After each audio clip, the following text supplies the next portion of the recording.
everyone, in today's video we are doing a studio photography session with the Sony A7IV and I have the Tokina 100mm f2.8 macro lens. We're going to be using a very simple one light setup to get some beauty portraits, so let's get into it. So I'm going to start off with some portraits wide open at f2.8 and I'll slowly bring up my aperture as we go along with the photo shoot.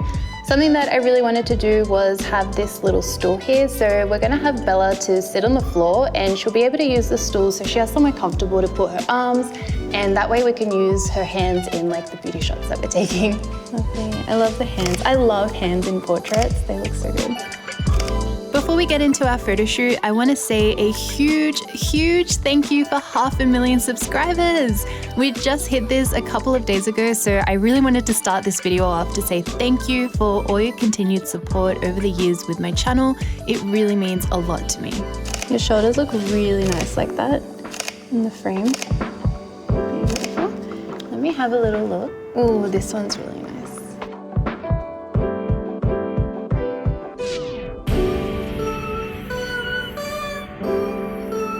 Do you want to hold them from a little bit higher up so the flowers are closer to your face? Yeah.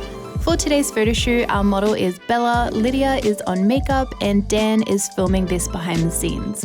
I wanted a very minimal look for today's beauty shoot, so I decided to go for this stone-colored backdrop, which I borrowed from the studio, and I also had Bella wear an off-the-shoulder top as I didn't want any outfits or fabric visible for these final photos. For the lighting, I'm using a large, round softbox placed around 1 meter away from the model and angled down to face her. I also have a grid on the softbox as I wanted the light to be more directional and also not bounce against the backdrop. They smell so good. Oh, do they? Yeah. Yeah, they smell really good. Actually, I'm going to change the aperture, so I'm going to be shooting at 5.6. I was considering using a colored backdrop for this photo shoot, but I couldn't really find a color to suit the final photos that I had in mind. You could bring the flowers like into your face a little bit more. Yeah. If I did use a colored backdrop, I would have added a second light for the background to make the color pop. Since I went with the off-white backdrop instead, I was happy for no light to bounce there. The lens I'm using is the Tokina Fírin 100mm f2.8 macro for Sony, and I'm using it on the Sony A7IV. Physically, this is a very bare bones lens. It only features a focus ring. There is no AF to MF switch or any other buttons or switches on the lens. This 100mm macro focuses externally and has no OSS, which I think would be a nice feature to have on a macro lens, but also not completely necessary if you're already using it on a camera body with IBIS or if you're using it on a tripod.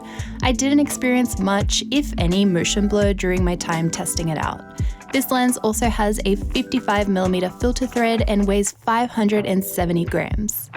Okay, and then I also want to try and get some, which would be like insane close crop of your face. Okay, it's gonna struggle focusing a little bit. This Tokina 100mm macro is not a fast lens when it comes to autofocus, but I did find it was still easy to use for our portrait photo shoot.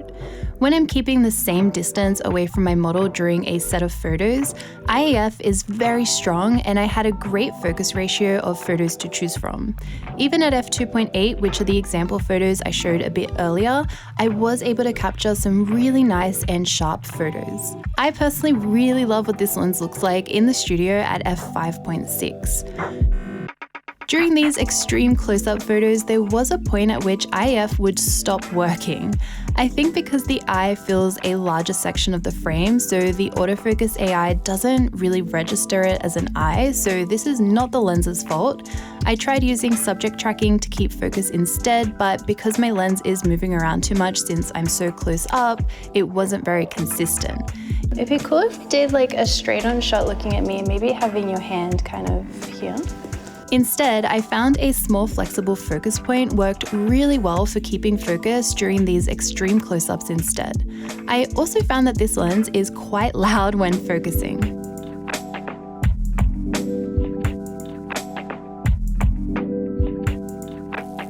And then I want to try and get like a macro shot of your eye as well. So try and get in really close.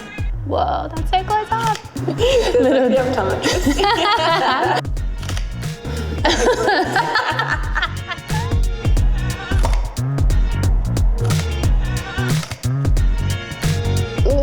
It's so hard. Oh my god. Can see like the clouds outside the window. All right, we'll get a couple more. I like that angle, it looks really good. Where is your eye there? Where I did struggle with autofocus once or twice during my time using this lens is when you do drastically change the distance at which you are shooting from. A focus range limiter switch would have been a nice addition to this lens to maybe help with this, but for example... Okay, so I think I wanted to try and get... Go back, please. It's just stuck. Focus on something else. Yeah, okay, we're back to normal photos. I was taking macro photos of Bella's eye at 1:1, and when I wanted to go back to capturing standard portraits, the lens would get stuck and is hunting for focus within that macro range when I'm trying to focus on something that's further away. Bring it up to like the temples of your head a little more, yeah. Despite this lens missing a couple of physical features that I think would make shooting easier, for the price, I think it's quite good value for money if you're after a simple macro lens. And this brings me to image quality, which I absolutely love the photos that this 100mm macro produces. And then we'll do a couple more. I think maybe even without the store, we could kind of do like over the shoulder. That was cool with your other shoulder towards me as well. I've shared quite a few sample images now, and you can see that this lens is really beautiful for studio portraits.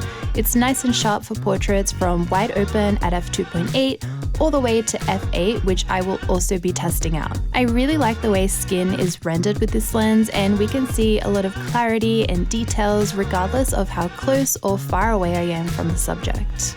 And I'm going to take a few more shots at f8 as well. So these are going to be a bit more wider shots compared to the other ones, but I do want to compare a few of the different apertures with a studio light. I took this lens outside to test it out in different natural lighting conditions as well. The bokeh from this lens is really smooth, it's round and clean. Even in indirect sunlight, I did find we had some chromatic aberration in all the colors, pink, blue, purple, and green. And without the lens hood, we do have a fair amount of ghosting, which I personally like making use of for backlit portraits sometimes, and we also have some defined green lens flares as well.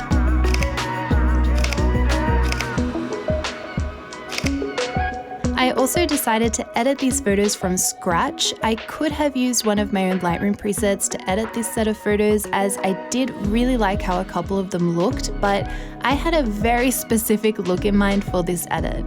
I really wanted a low contrast, rosy color wash for these photos, and I also thought that it matched the set of dried flowers that we were using as a prop really nicely. So let me know if you'd like to see a Lightroom tutorial on how I edited these photos.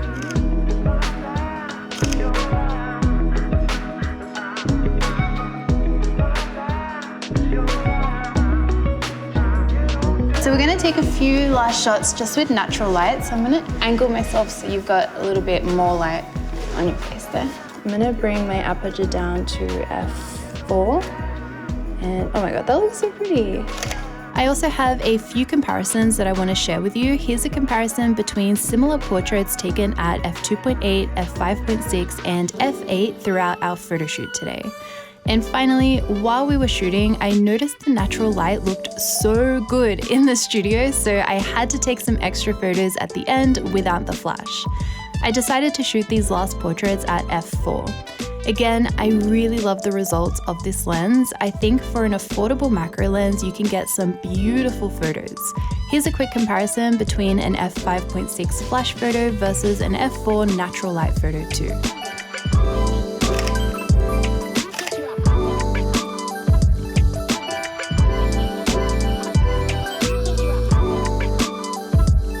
Ooh, that's so beautiful.